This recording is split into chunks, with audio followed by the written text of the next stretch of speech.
존경하는 1200만 경기도민 여러분, 도민의 행복과 복지 향상을 위해 애쓰시는 경기도의 김경호 의장님과 선배 동료 의원 여러분, 김문수 지사님과 김상곤 교육감님, 그리고 관계 공무원과 언론인 여러분, 안녕하십니까?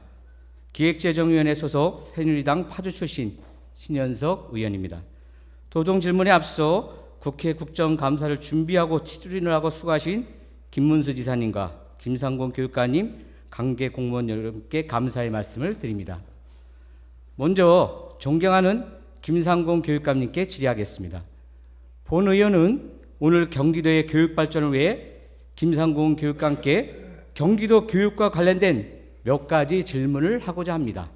첫 번째, 한국사 교과서 논란과 관련된 질의입니다.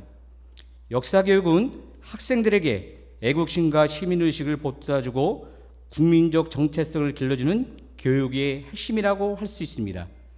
또한 국가를 이끌어갈 미래의 세대들에게 자기 나라 역사에 대한 자긍심과 긍지를 심어주고 올바른 역사 간, 국가 간 이념 정립의 틀을 확립하는 데 교육이 큰 힘이 보탠다고 생각되어집니다. 그렇기 때문에 역사교육은 무엇보다도 역사적 사실에 기초한 객관적인 자료와 올바른 해석에 근거하여 이루어져야 합니다. 정치적 이념이나 철학 등에 따라 사실을 왜곡하거나 침소봉대하는 등 역사에 대한 시각이나 해석이 달라서는 절대 안 됩니다. 하지만 최근의 한국사 교과서 논란을 바라보면 역사 교육이 이념 대립의 도구로 전락하여 정치적 논쟁의 대상이 되고 있어 매우 안타깝습니다. 최근 교육부는 문제가 된 교학사의 한국사 교과서를 비롯해 총 8건의 한국사 교과서에 대해 수정 보완하라고 권고 조치를 내렸습니다. 해당 한국사 교과서들의 문제점을 지적하고 이를 바로잡기 위해서입니다. 여기서 문제는 한국사 교과서의 논란에 정치적 중립을 지켜야 할 교육기관의 수장인 김상곤 교육감께서 동참하고 있다는 것입니다. 교육감께서는 교역사의 한국사 교과서가 사실의 오류가 있다, 편향적이다, 왜곡된 견해가 있다, 교과서의 적절성에 문제가 있다고 언론에 보도하며 한국사 교과서 논란에 스스로 뛰어들고 말았습니다. 김상곤 교육감께 질의하겠습니다. 첫 번째, 이번에 문제가 되어 수정 보완하고 권고 조치된 한국사 교과서는 모두 8종입니다. 이 가운데 좌편향 한국사 교과서에 대해서는 침묵하면서 유독 교학사의 한국사 교과서에 대해서 재빠르게 편향되었고 보도를 내는 것은 중립을 지켜야 할 교육감으로서 적절치 못한 행동이라고 생각하는데 이에 대해서 어떻게 생각하십니까?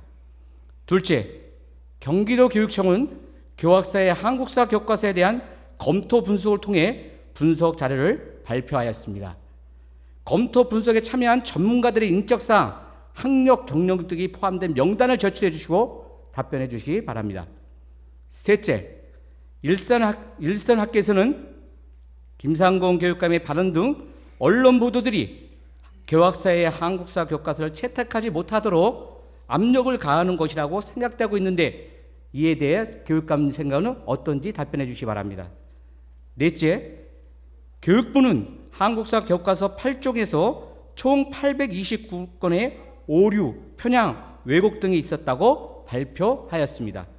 하지만 경기도 교육청은 교학사의 한국사 교과서 외에 다른 7종의 한국사 교과서에 대해서는 분석 자료를 내놓지 않고 있습니다. 다른 한국사 교과서의 오류, 편향, 왜곡이 없다고 생각하는지 답변하여 주시기 바랍니다. 본 의원은 한국사 교과서가 이념 대립의 도구가 되어서는 안 된다고 생각됩니다. 또한 교육기관에서 국민 갈등을 야기하거나 교육감이 이념 대립의 선봉에 서서도 안 된다고 생각되어집니다. 따라서 김상곤 교육감께서는 이러한 이념 대립의 논란에 벗어나 교육감 본연의 임무인 경기도 교육 발전에 충실히 임해 주시기를 부탁드리겠습니다. 두 번째, 학교 중도 탈락자에 대해 질의하도록 하겠습니다. 우리 학생들은 청소년기의 대부분을 학교에서 보내기 때문에 학교에서의 경험과 생활이 청소년의 성장에서 매우 중요한 역할을 한다고 할 수 있습니다. 또한 학생들이 낙오하지 않고 학교 생활에 얼마나 잘 적응하냐는 우리 사회의 건전한 성인으로서 성장할 수 있느냐 없느냐를 판가름하는 중요한 관건이라고 할 수 있습니다. 특히 우리나라의 경우처럼 학력이 직업과 임금, 심지어는 사회적인 지위와도 연결되는 현실에서는 학교 생활과 그에 따른 적응 여부는 매우 중요하다고 생각되어집니다. 경기도 교육청에서는 제출한 최근 3년간 학교 중도 탈락자 현상을 보면 질병이나 개인 사정보다는 학교 생활 부적응 등으로 매년 2만 명에 달하는 학생이 학업을 중단하고 있습니다. 학생들이 학교를 그만두는 이유는 자기 발전을 위해 자발적으로 선택하는 것부터 학교에서의 권고에 이르는 것까지 매우 다양합니다. 그렇기 때문에 학교를 그만두는 행위는 모두 문제의 행동으로 간주하는 것은 바람직하지 않다고 본 의원은 생각되어집니다. 본 의원은 학교 밖 아이들이 문제라는 획일적인 관점에서 벗어나 사회의 잠재적인 생산적 구성에 대한 긍정적 패러다임으로서 전환이 필요하다고 또한 생각됩니다. 따라서 학교 밖 청소년도 학업을 계속할 권리가 보장되어야 하며 학업 중단 학생에 대한 지속적인 이력 관리 등 대책이 필요하다고 생각되는데 교육감께서는 이러한 대책이 있는지 답변해 주시기 바랍니다. 세 번째, 혁신학교의 졸속 운영과 관련하여 질의하겠습니다. 그동안 우리 경기도 교육은 학교 교육의 본질과는 동떨어진 시책들로 인해서 교육부 시도교육청 평가 3년 연속 최하위, 교육부 학업 성취도 평가 2년 연속 전국 최하위권이라는 부끄러운 현실에 놓여 있습니다. 이는 김상곤 교육감께서 교육의 본질 추구보다는 좌편향적이고 포퓰리즘적 교육 시책으로 일관하고 교육 행정보다는 정치 행보에 힘을 기울여왔기 때문이라고 본 의원은 생각되어집니다. 또한 교육의 기본 예산은 삭감되고 혁신학교 예산은 31억 증가하는 등 비본질적인 예산이 증가하기 때문에 앞으로 경기도 교육은 더욱 황폐해질 수밖에 없다고 본 의원은 판단합니다. 교육감님, 앞서 존경하는 이동화 의원도 바로 지적하였듯이 혁신학교에 대한 몰아주기식 지원으로 일반 학교의 학생과 교원들에게 소외감을 안겨주고 그 결과 차별을 초래함으로써 교육 불평등 정책이 목소리가 높은데 교육감님은 이를 알고 계신지요? 특히 학교 향상도 산출 대상인 중학교 14개를 검토한 결과 혁신학교 9개는 학교 향상도가 경기도 평균보다 한참 밑들고 있는데 7개교는 전 과목의 향상도가 마이너스라는 사실도 알고 계십니까? 혁신학교가 공교육의 혁신이라는 타이틀만 내건 건 정책 수단이 아닌지 우려됩니다. 교육감님의 정치적 야망을 위한 도구로 이용되고 있는지 교육감님이 이에 대한 답변을 하여 주시기 바랍니다.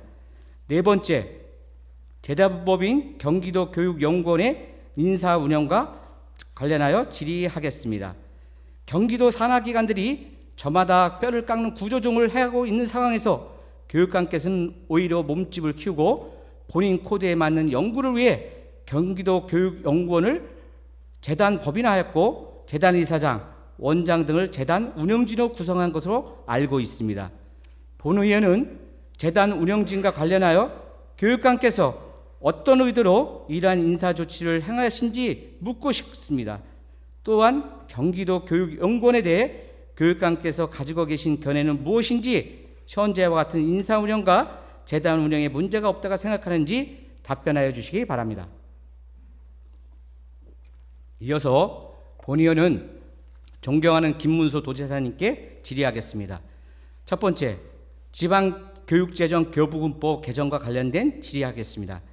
지방교육재정교부금법에 따르면 공립학교 설치 운영 및 교육환경 개선을 위하여 각 시도는 지방교육세뿐만 아니라 보통세 총액의 일정 비율을 교육비 특별 회계로 전출하도록 되어 있으며 이에 따라 경기도는 현재 보통세의 5%를 부담하고 있습니다. 참고자료 1을 보시면 지난 2004년 12월 지방교육재정교부금이 개정되면서 정부는 시도세 전입금의 비율을 3.6%에서 서울시는 10%, 광역시와 경기도는 5%, 기타 도는 3.6%로 상향 조정하였고 이 비율은 현재까지 그대로 계속 유지되고 있습니다. 물론 경기 침체와 세수 감소 등으로 인해 재정 여건이 악화되고 참고자료 이와 같이 재정 자립도가 급락하면서 지난 2009년부터 보통교부세 교부단체로 전환되는 등 재정난이 심각했음에도 불구하고 여전히 경기도의 지방교육 재정부담금 비율은 광역시와 같은 5%를 유지하고 있습니다. 본의원은 앞으로 경기도 재정난이 심화될 우려가 있고 이를 타개할 대안을 찾는 것도 어려운 마당에 지방교육 재정 전출금 부담 비율이 지금처럼 유지된다면 경기도는 없는 살림에 다른 사람한테 퍼주다가 망할 수도 있다고 생각되어집니다. 그렇기 때문에 다른 도와 마찬가지로 지방교육 재정 부담 비율을 3.6%로 조정해야 하고 현재의 비합리적이고 부당한 재정 부담 비율이 하루빨리 조정될 수 있도록 경기도가 적극적으로 노력해야 한다고 생각합니다.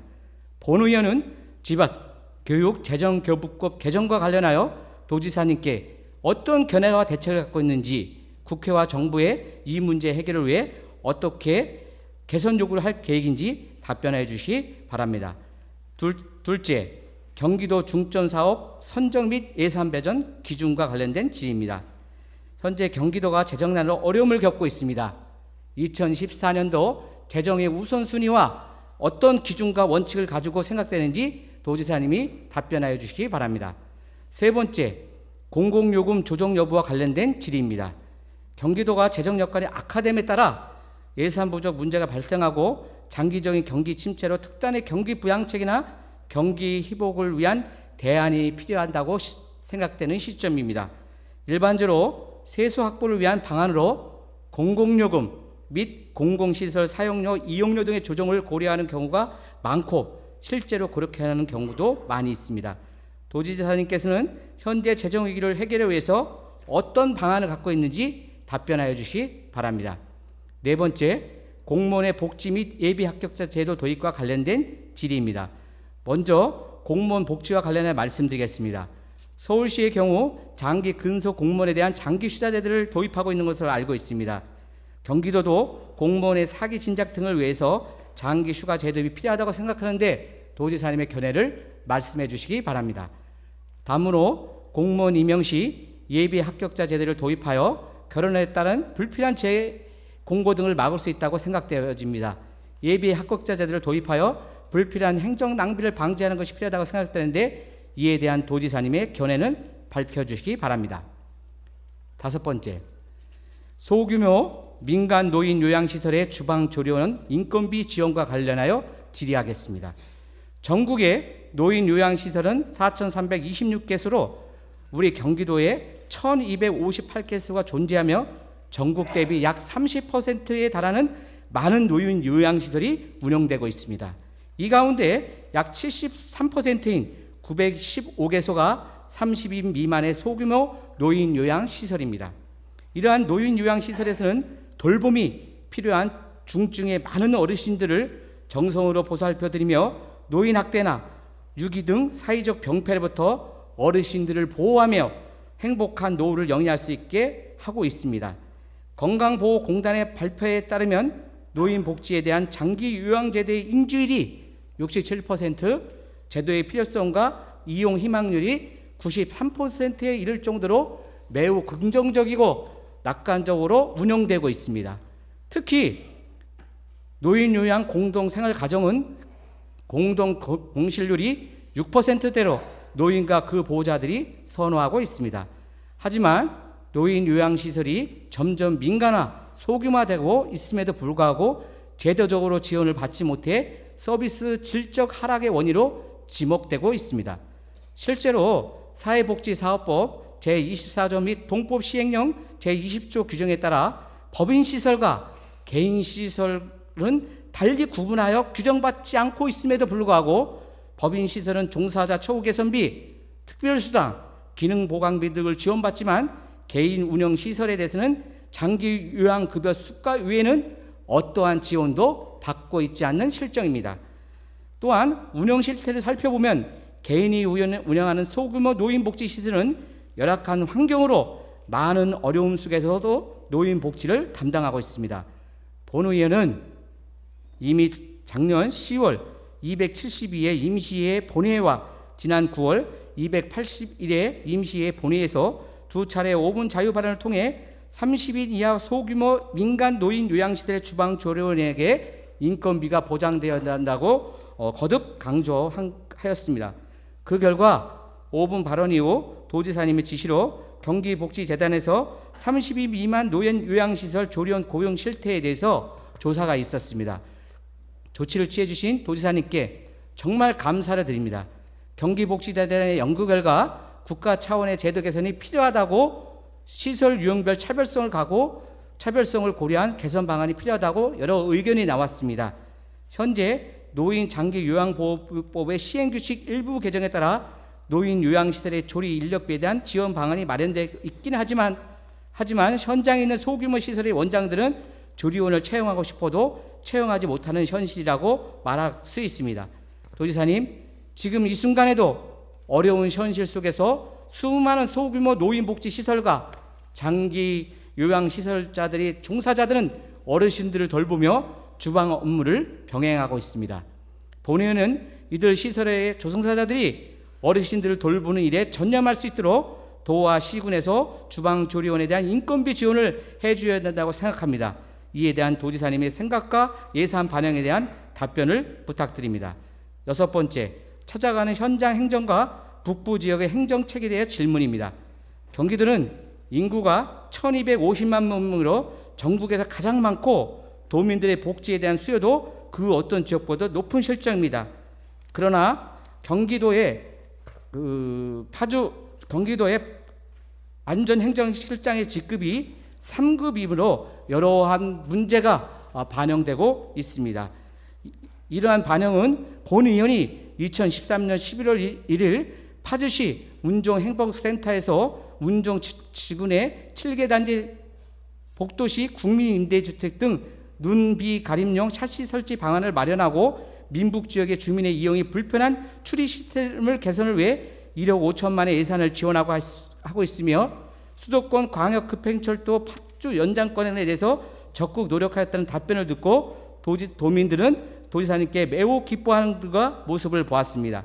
또한 19개 기업체에서 일자리를 창출하여 동참하여 180명이 구직 상담을 하고 이 중 5명이 현장 면접을 하는 등 25명이 채용되기도 하였습니다. 그런데 그 모든 것을 총괄하는 안전기획실장의 직급이 상급이므로 상당히 행정직배상의 어려움을 겪고 있습니다. 특히 직제 개편제도의 행정부지사 아래 2급 없이 상급이 배치되어 있고 2상급 시군 부단체장을 3급 안전행정실장이 지휘 통솔해야 하는 어려움이 있습니다. 규제 해소를 위한 군사협의 시 군부대와 직급이 맞지 않는 등 모순된 조직체계로 과연 안전행정을 선도했을지 우려됩니다.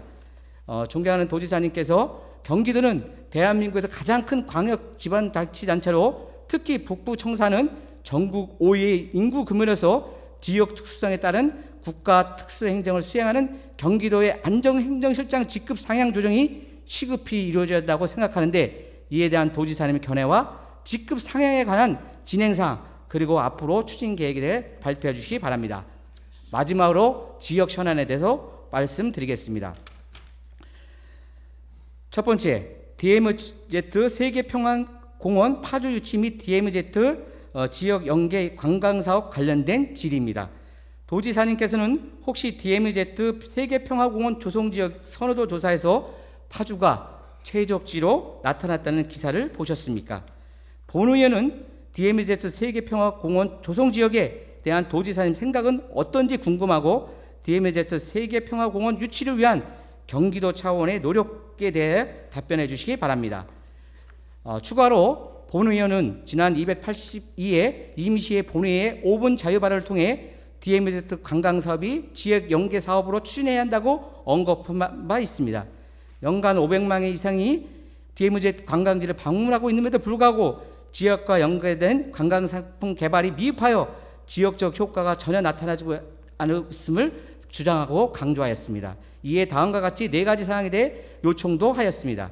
첫째, DMZ 관광지역과 부근 농촌마을과 연계 관광이 가능하도록 DMZ 관광지와 주요 농촌마을이 있는 셔틀버스의 도입과, 둘째, DMZ 관광 인근 지역에서 재배되는 친환경 농산물들을 관광객들 쉽게 접근할 수 있도록 친환경 농산물 상선 판매장을 설치하고, 셋째, 원활한 농산물 가공시설의 설치, 넷째, DMZ 주요 관광지에 대한 주변 농촌마을에 대한 관광 안내자료 및 간판 설치, 마을 해설사 제도 등 적극 지원 등을 요청하였습니다.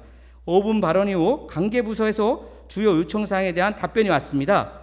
본 의원은 지역 연계 관광 사업에 대한 현실적 방안을 요청하였으나 답변 내용은 검토 수준에 불과하여 매우 안타까운 현실이었습니다. 너무 실망스러웠습니다. 이에 본 의원은 다시 한번 DMZ 관광 사업의 지역 연계 사업을 추진 후에 요청했던 4가지 사항에 대해 도지사님 보다 분명한 답변을 요청드립니다. 그때까지 답변 자료를 위해 보호의 도청, 보호교육청 관련 공무원들에게 감사드리며, 시간 관계상 요약해서 질의되는데 토끼사께서는 기록한 참고 자료 및 전체를 토끼적에 공개해 주시기 바랍니다. 끝까지 경청해 주셔서 감사합니다. 존경하는 신현석 의원님께서는 도 재정난에도 불구하고 향후 경기도가 지속적으로 추진하려고 하는 사업이 무엇이고 예산 순위의 배정 기준이 무엇이냐 물으셨습니다. 우리 경기도에서는 경제가 어려워짐에 따라서 생활이 매우 어려워지고 또 이 어려운 분들이 점점 늘어나고 있는 현실에 비추어서 취약계층 지원 사업을 최우선적으로 생각하고 있습니다. 취약계층 지원 사업은 기초연금, 기초생활보장, 무한돌봄, 저소득층 의료비, 저소득 장애인 및 저소득 가족에 대한 지원 등 가장 어려운 취약계층 지원 사업에 대한 2조 8,168억 원의 지원을 최우선적으로 생각하고 있습니다. 두 번째로는 일자리 창출이 중요하다고 생각합니다. 맞춤형 공공부문 일자리, 민간 고용 촉진, 인재 육성 등을 위해서 3,748억 원의 예산을 투자할 계획입니다. 그리고 어려운 재정 상황을 감안해서 경상경비는 지속적으로 절감할 계획입니다. 일부 행사는 일몰시키거나 또는 경연 개최하는 등 사업 전반에 대해서 구조 조정을 지속적으로 단행하겠습니다. 이 부분에 대해서는 의원님들께서도 잘 살피셔서 경상경비 절감을 위해서 필요한 여러 가지 구조 조정에 대해 도의회 차원에서 많은 협력이 있으시면 감사하겠습니다. 존경하는 신현석 의원님께서는 파주 운정신도시 광역교통대책 관련 GTX 파주 연장이 되어야 된다는 생각이시고 여기에 대한 저희 견해와 또 해결 방안을 물으셨습니다.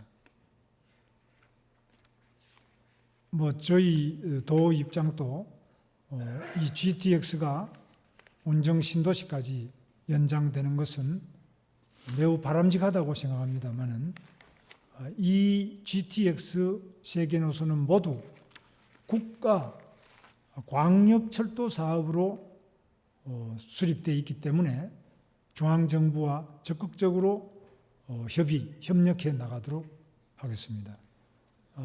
존경하는 신현석 의원님과 우리 의원님들께서 GTX의 조기 동시 착공과 연장에 대해서 지속적으로 관심을 보여주시고 노력해 주신 데 대해서 다시 한번 감사드립니다. 존경하는 신현석 의원님께서는 DMZ 세계평화공원 조성과 유치를 위해서 경기도 차원의 지원과 노력에 대해서 물으셨습니다.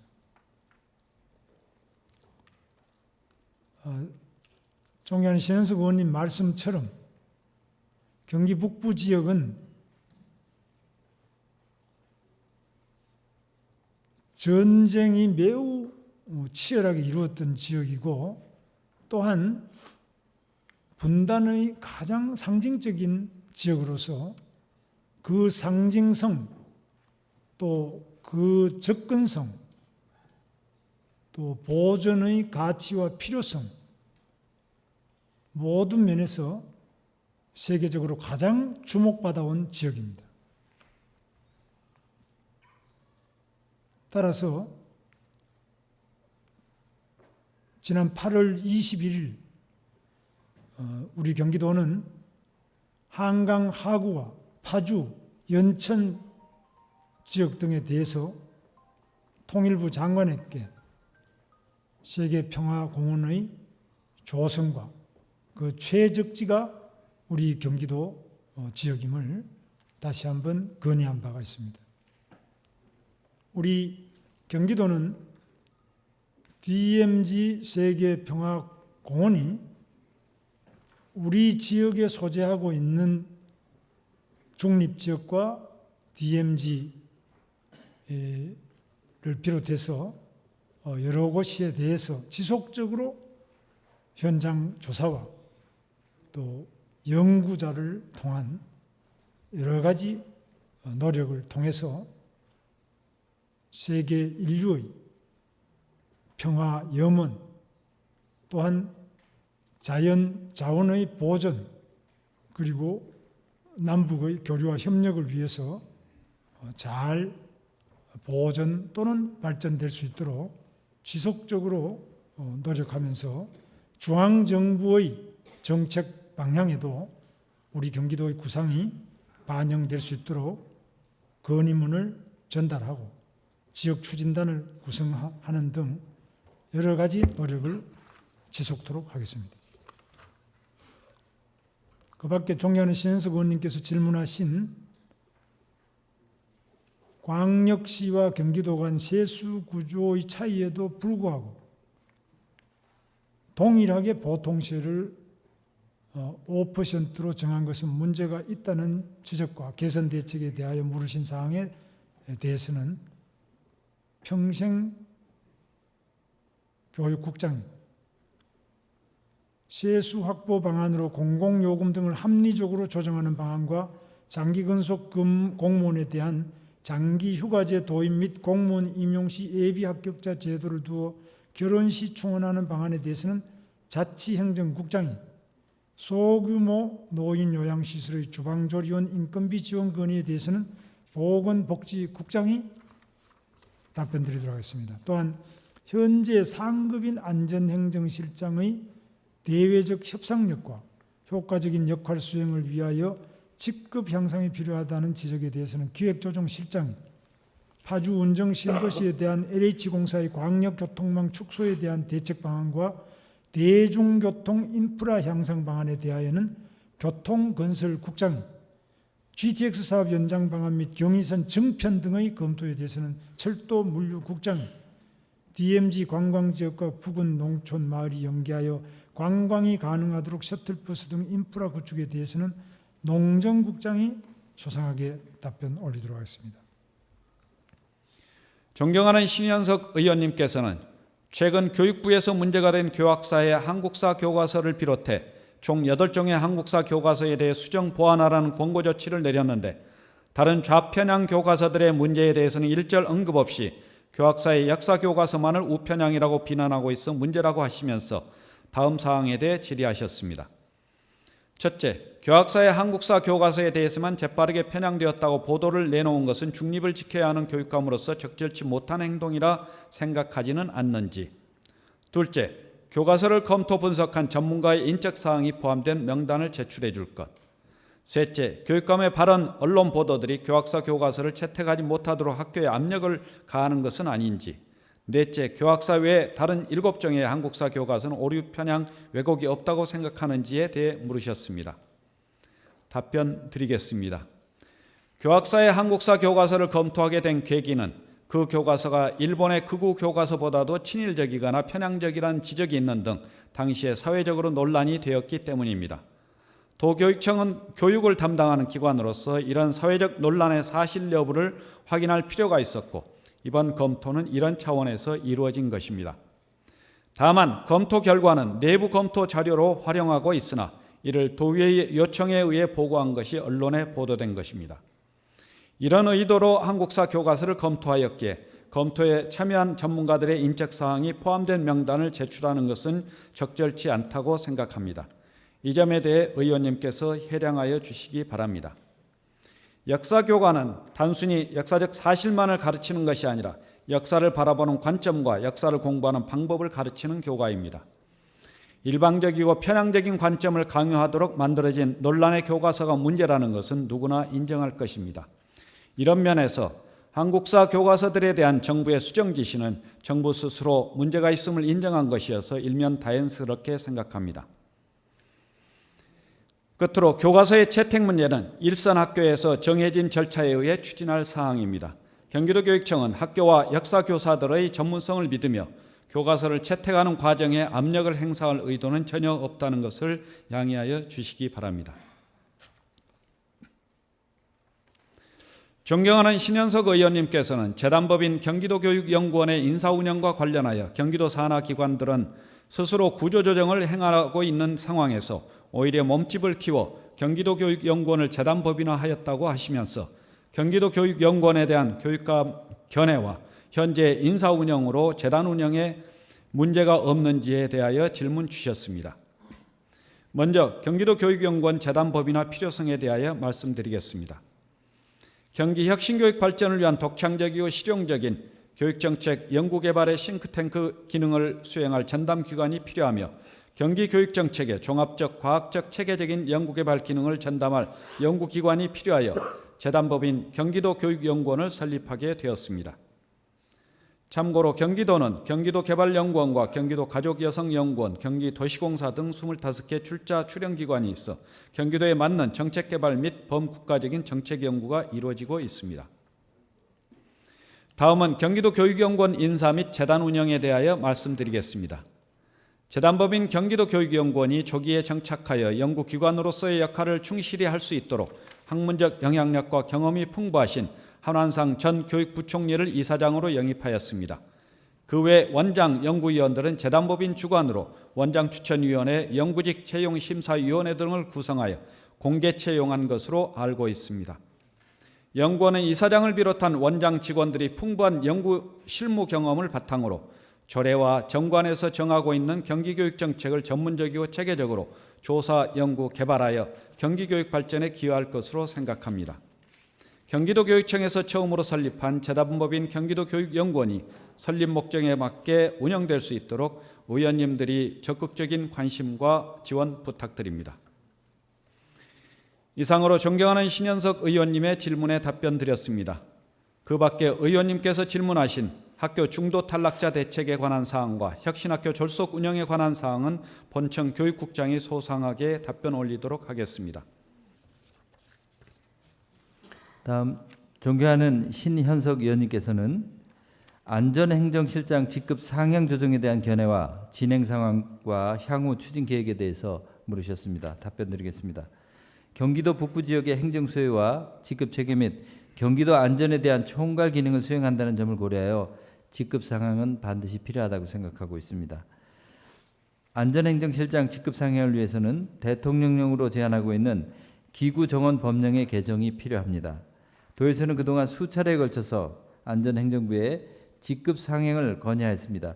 현재까지 7차례를 건의했습니다. 그러나 안전행정부에서는 아직 타 시도에 선례가 되고 있다는 이유로 소극적인 자세를 견지하고 있습니다. 앞으로도 지속적으로 안전행정부와 국회 방문 등을 통해서 안전행정실장의 직급 상향의 필요성을 설득해 나갈 예정입니다. 의원님들의 적극적인 협조와 지원을 당부드립니다. 신현석 의원님 질문하신 사항에 대해서 답변 드리도록 하겠습니다.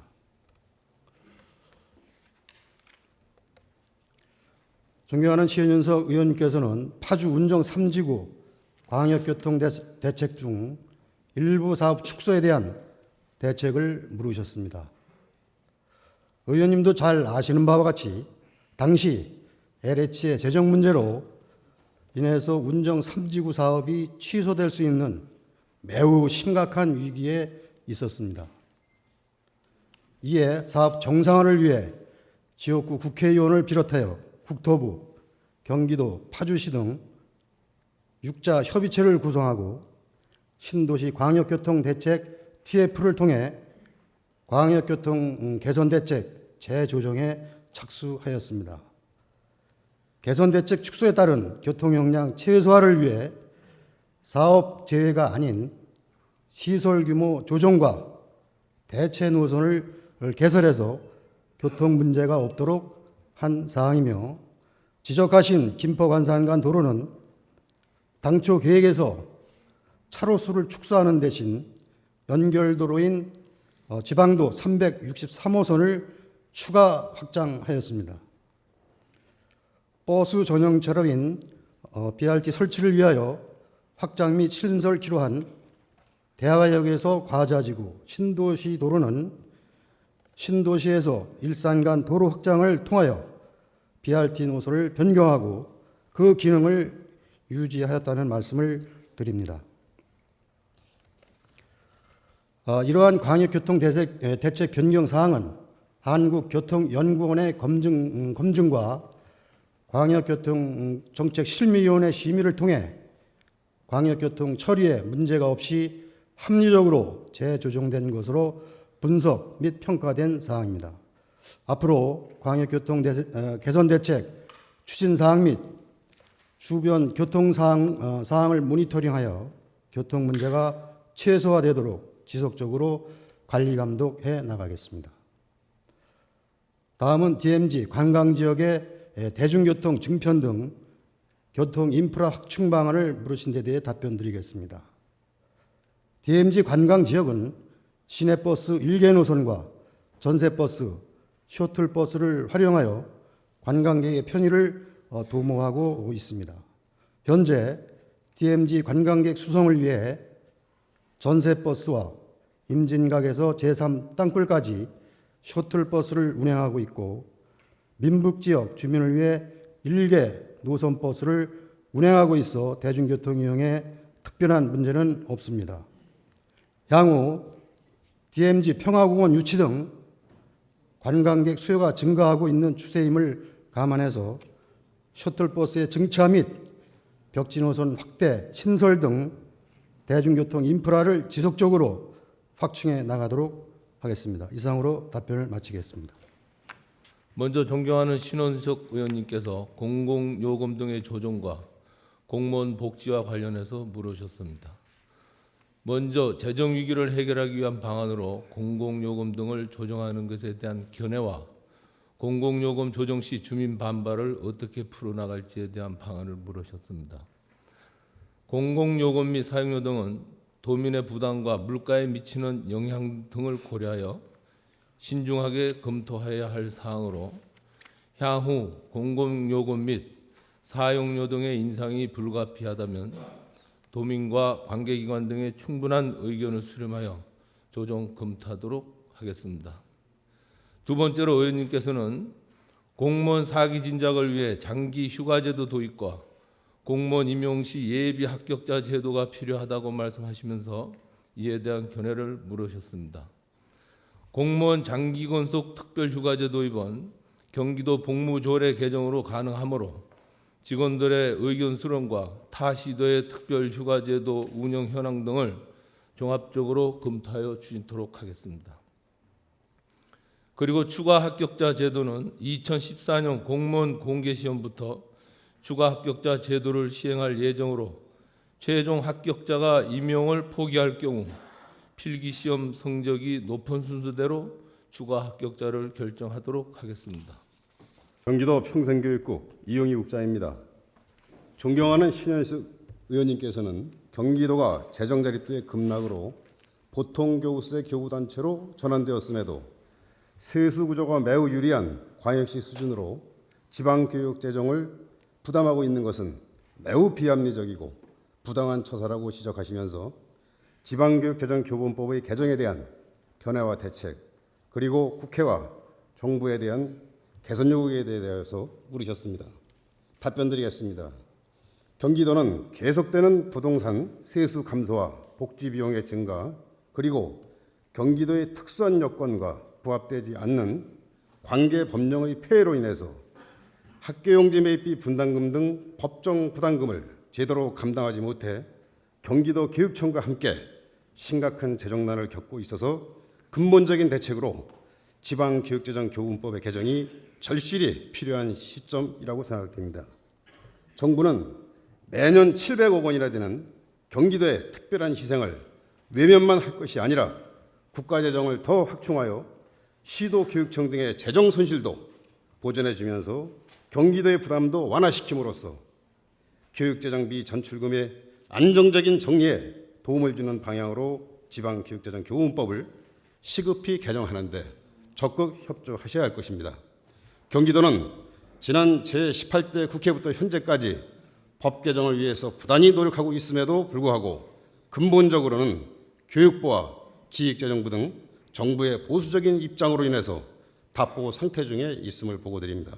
현재 국가교육재정의 확충을 위해서 성남시 출신 김태년 국회의원님과 부천시 출신 김상희 국회의원님 등께서 발의하신 법률 개정안 3건이 국회에 계류 중에 있으며 경기도의 부담률을 조정하는 개정안을 평택 출신 이재용 국회의원님께서 대표 발의하시고 원희철 홍문전 의원님 등 12분께서 공동 발의하신 법률 개정안이 현재 국회에 계류 중에 있습니다.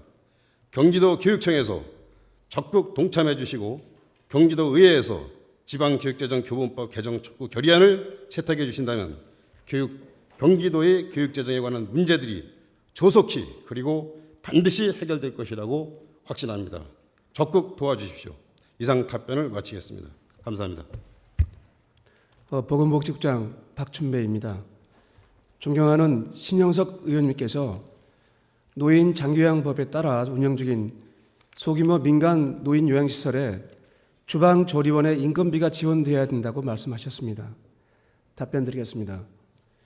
인건비가 포함된 노인 장기요양기관 운영비는 장기요양보험료 80%, 본인 부담금 20%로 지급되고 있습니다. 노인 장기요양시설 주방조리원 인건비 지원은 노인 장기요양기관의 시설 및 인력 배치 기준을 정하는 노인복지법과 노인 장기요양법이 개정되어야 하고, 이와 함께 국민건강보험공단에서 지급하는 장기요양 급여 수가가 증액되어야 합니다.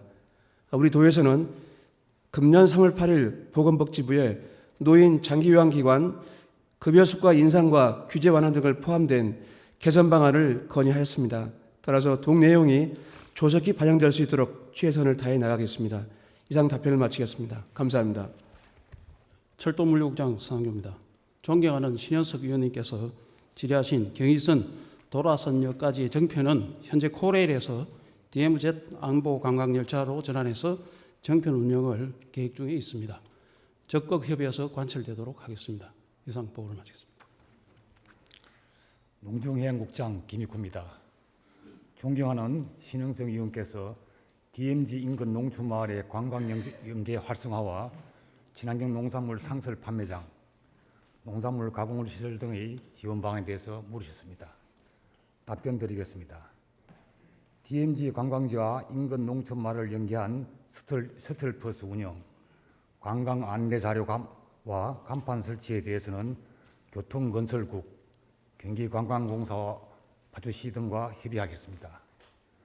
또한 친환경 농산물 상설 판매장과 가공시설 사업은 파주시로 하여금 사업 타당성을 검토토록 하겠으며, 마을 해설사 양성과 지원은 농협대학의 농촌 해설사 교육과정에 알선토록 하겠습니다. 답변 마치겠습니다. 존경하는 신현석 의원님의 질문에 답변 드리겠습니다.